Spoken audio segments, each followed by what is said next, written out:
सुप्रभात प्यारे बच्चों, आज हम पढ़ेंगे पाठ 5 बचपन की यादें। देखो बच्चों, इस पाठ को हमने जब पहले हमारी क्लास में थी तो हमने इस पाठ में पढ़ा था कि लेखिका अपने जो बचपन का है, जो लेखिका ने अपने बचपन की यादों का सजीव चित्रण किया है। मतलब जो कुछ उनका रहन सहन था, खान पान था, उसके बारे में हमें, उस समय के बारे में हमें बताया है कि उस समय वह जो लेखिका है क्या खाती थी, उनका क्या पहनावा था और वह क्या पहनती थी, इन सब के बारे में हमें इस पाठ में बताया है।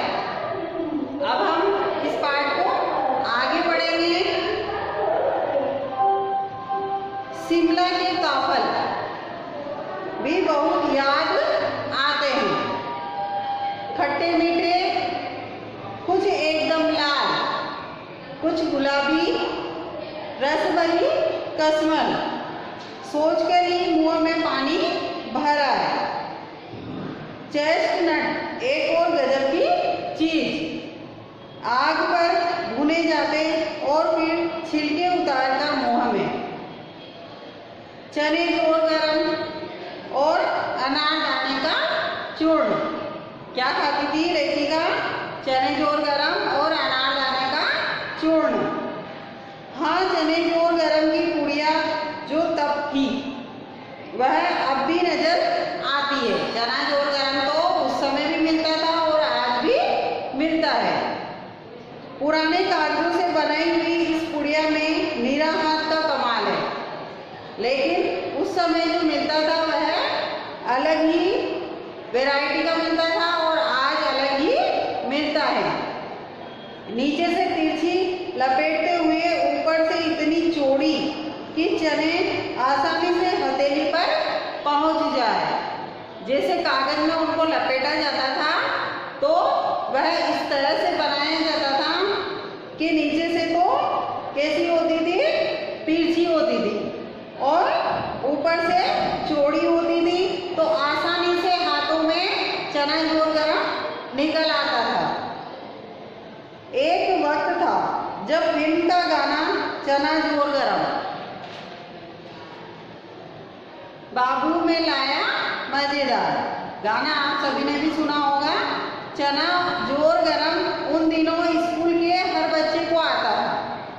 यह जो गाना था उस समय हर बच्चे को आता था। कुछ बच्चे पुड़िया पर तेज मसाला बुरकवाते, पूरा गिरजा मैदान घूमने तक यह पुड़िया चलती। कुछ बच्चे क्या करते, उस पुड़िया पर मसाला थोड़ा तेज डलवाते तो घूम घूम कर उस पुड़िया को पूरे रास्ते ही चला लेते थे खाने के लिए। एक एक चना पापड़ी मुंह में डालने और कदम उठाने में एक खास ही लय रफ्तार थी। छुटपन में हमने शिमला रिज पर बहुत मजे किए हैं, घोड़ों की सवारी की है। शिमला के हर बच्चे को कभी न कभी यह मौका मिल ही जाता था। लेखिका जब शिमला में रहती थी तो वहाँ का वर्णन हमें बता रही है। हम जाने क्यों घोड़ों को कुछ कमतर करके समझते हैं, उन पर हंसते थे। ननिहाल के घोड़े खूब हष्ट-पुष्ट और खूबसूरत। उनकी बात फिर कभी। शाम को रंग बिरंगे गुब्बारे, सामने जाकू का पहाड़, ऊंचा चर्च की घंटियां बजती तो दूर दूर तक उनकी गूंज फैल जाती थी।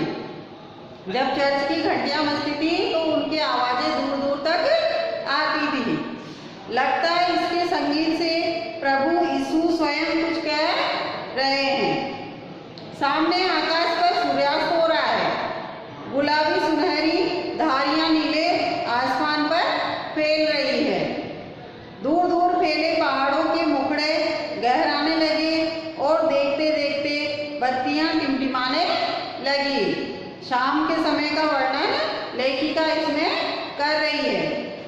रिचबर्ग की रौनक और मॉल की दुकानों की चमक के भी क्या कहने। स्कैंडल पॉइंट भी भीड़ से उभरता कोलाहल, कोलाहल मतलब आवाज़। सर्वर स्कैंडल पॉइंट के ठीक सामने उन दिनों एक दुकान हुआ करती थी जिसके शोरूम में शिमला कालका ट्रेन का मॉडल बना हुआ था। इसकी पटरियां, उस पर खड़ी छोटे छोटे डिब्बों वाली ट्रेन है। एक और लाल टीन की छत वाला स्टेशन और सामने सिग्नल देता खंबा, थोड़ी थोड़ी दूर पर बनी सुरंगें हैं। पिछली सदी में तेज रफ्तार वाली गाड़ी वहीं थी। कभी कभी हवाई जहाज भी देखने को मिलते। दिल्ली में जब भी उनकी आवाज़ आती, बच्चे उन्हें देखने बाहर दौड़ते। दिखता एक भारी भरकम पक्षी उड़ा जा रहा है। बच्चे हवाई जहाज हेलीकॉप्टर को देखने जैसे ही आवाज़ आती तो बाहर दौड़ते और दौड़ते देखते तो क्या लगता था जैसे तो एक पक्षी उड़ रहा हो पंख फैलाकर। यह देखो और वह गायब। देखते ही वह गायब हो जाता था क्योंकि इतना धुंधला आकाश में नजर आता था। उसकी स्पीड ही इतनी तेज लगती। जहाँ गाड़ी के मॉडल वाली दुकान के साथ एक और ऐसी दुकान थी जो मुझे कभी नहीं भूलती। यह वह दुकान थी जहाँ मेरा पहला चश्मा बना था। वहाँ आंखों के डॉक्टर अंग्रेज थे। शुरू में चश्मा लगाना बड़ा अटपटा लगा। छोटे बड़े मेरे चेहरे की ओर देखते और कहते, आंखों में कुछ तकलीफ है। इस उम्र में ऐनक, जब लेखिका छोटी थी तभी उनके चश्मा लग जाता है।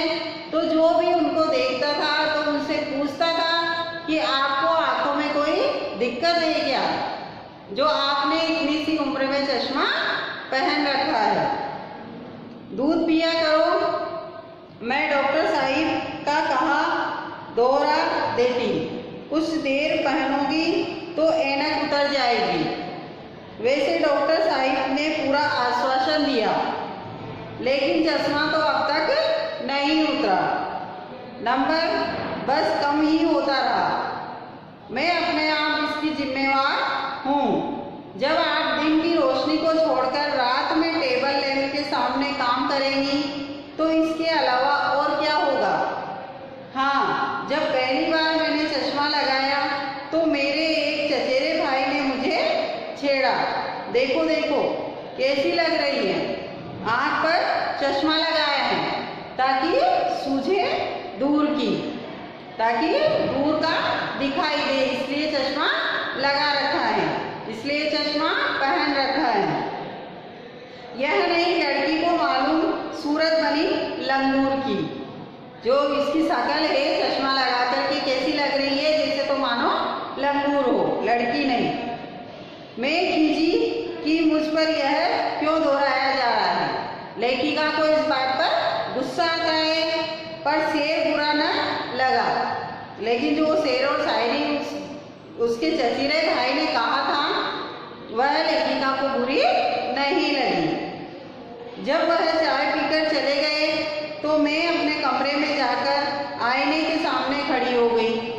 कई बार अपने को देखा, ऐनक उतारी, फिर पहनी, फिर उतारी, देखती रही। सूरत बनी लंगूर की। नहीं, हाँ, यह लेखिका कांच के सामने खड़ी होकर के इस चीज को दोहराती रहती है। कभी चश्मा पहनती है, फिर देखती है, फिर चश्मे को उतारती है, फिर कांच में देखती है और उस कहावत को सिद्ध करती है जो उनके भाई ने कही थी। मैंने अपने छोटे भाई का टोपा उठाकर सिर पर रखा। कुछ अजीब लगा, अच्छा भी और मजाकिया भी। तब की बात थी, अब तो चेहरे के साथ घुल मिल गया है चश्मा। जब कभी उतरा हुआ होता है तो चेहरा खाली खाली लगने लगता है। जब किसी चीज की आदत डल जाती है तो फिर वह अच्छी लगने लग जाती है। याद आ गया वह टोपा, काली फ्रेम का चश्मा और लंगूर की खूबसूरत। इन दिनों शिमला में मैं सिर पर टोपी लगाना पसंद करती हूँ। मैंने कई रंगों की टोपियाँ जमा कर ली हैं, कहाँ दुपट्टों का ओढ़ना और कहाँ सहज सुबीते वाली हिमाचली टोपियाँ। बच्चों, हमें इस पाठ से शिक्षा मिलती है बचपन जीवन की सबसे सुंदर अवस्था होती है। हमें इसको व्यर्थ नहीं गंवाना चाहिए। बचपन की जो खुशियाँ होती है हमें उनको बटोर करके रखना चाहिए।